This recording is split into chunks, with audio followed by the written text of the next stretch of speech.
जय हिंद दोस्तों, मैं पिंकेश यादव स्टडी पॉइंट में आपका स्वागत करता हूं। आज हम बात करने वाले इंडियन आर्मी के बारे में। भारतीय सेना की जो रैंक होती हैं, सिपाही से लेके और जनरल तक की सभी रैंकों के बारे में आज हम बात करेंगे।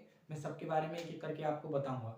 तो वीडियो शुरू होने से पहले मैं आपसे कहना चाहूँगा कि आपने अगर हमारे चैनल को अभी तक सब्सक्राइब नहीं किया है तो चैनल को सब्सक्राइब जरूर कर दें, ताकि नेक्स्ट वीडियो आप तक आसानी से पहुँच सके। तो चलिए शुरू करते हैं रैंक के सेना के बारे में। भारतीय सेना की जो रैंक होती हैं, सिपाही से लेके जनरल तक की सभी रैंकों के बारे में हम यहाँ जानेंगे। कौन सी रैंक के ऊपर कौन सी रैंक होती है और किस रैंक में किस उसके द्वारा योग्यता के द्वारा हम भर्ती हो सकते हैं। तो भारतीय सेना में हम बात करें तो भारतीय सेना में जो है सबसे छोटी रैंक जो होती है वो सिपाही की होती है। सिपाही की जो है वो सबसे छोटी रैंक होती है। सबसे छोटी रैंक पे अगर हम भर्ती होते हैं तो सिपाही पे भर्ती होते हैं। तो सबसे पहले हम सिपाही की बात कर लें। सिपाही में भर्ती होती है तो सिपाही में जीडी लाइन में अगर हम जनरल ड्यूटी में जाना चाहें तो इसमें 10th मांगा जाता है।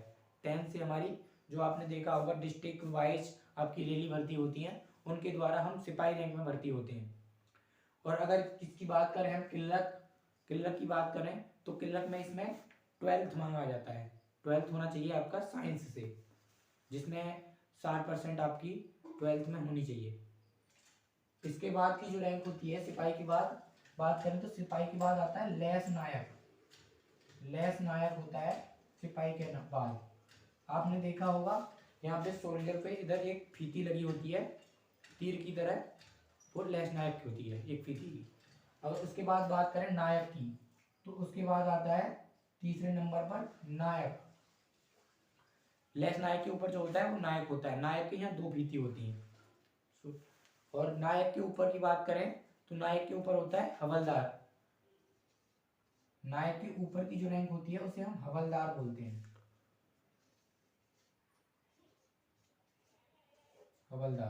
हवलदार के यहाँ पर आपने देखा होगा 3 फीती होती हैं।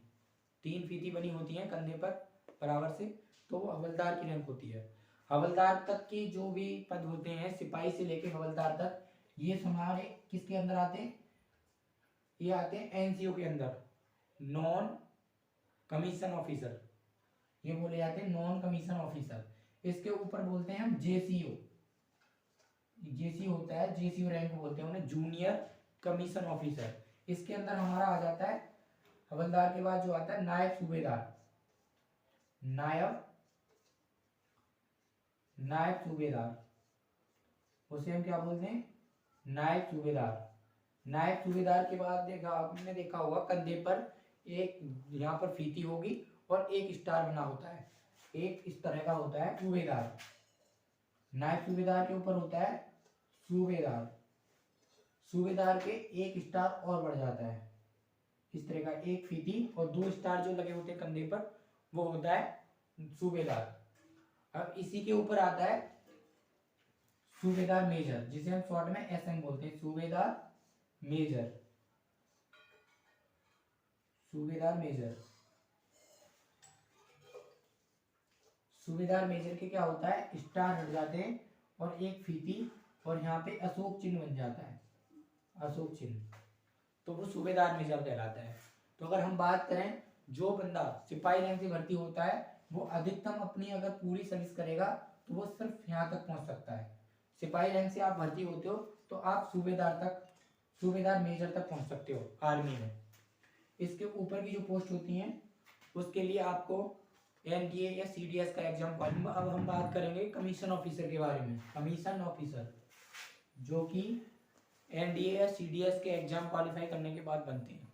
एक एनडीए एग्जाम होता है जो 10+2 के द्वारा होता है, और एक सीडीएस एग्जाम होता है जो ग्रेजुएशन की डिग्री के बाद हम पास एग्जाम दे सकते हैं उसे।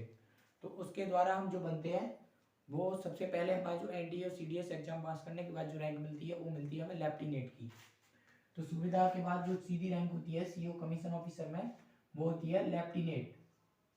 उसमें होता है अपना लेफ्टिनेंट।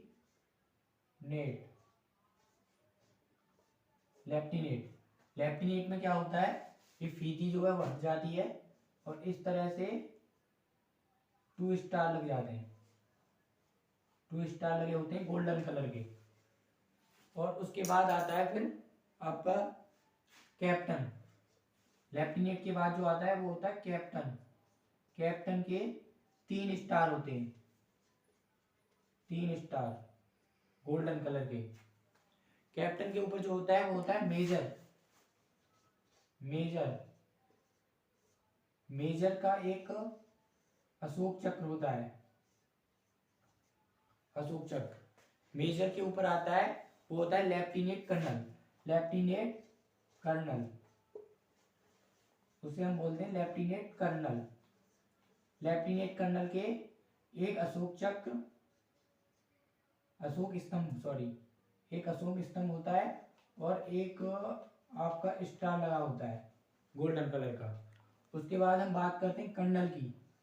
तो कर्नल में लेफ्टिनेंट कर्नल के बाद आता है आपका कर्नल। कर्नल के 2 स्टार होते हैं और एक अशोक स्तंभ होता है। 2 स्टार एक अशोक स्तंभ। कर्नल के ऊपर का जो अधिकारी होता है वो ब्रिगेडियर होता है। ब्रिगेडियर के 3 स्टार इस तरह से 3 स्टार लगे होते हैं और एक अशोक स्तंभ होता है ब्रिगेडियर। और उसके कॉलर पे यहाँ 1 स्टार लग जाता है, उसे 1 स्टार अधिकारी भी बोला जाता है। और ब्रिगेडियर के बाद आपका आता है फिर major general. Major general, major general. Brigadier के बाद होता है मेजर जनरल। और मेजर जनरल के बाद जो आता है वो होता है लेफ्टिनेंट जनरल। Lieutenant general.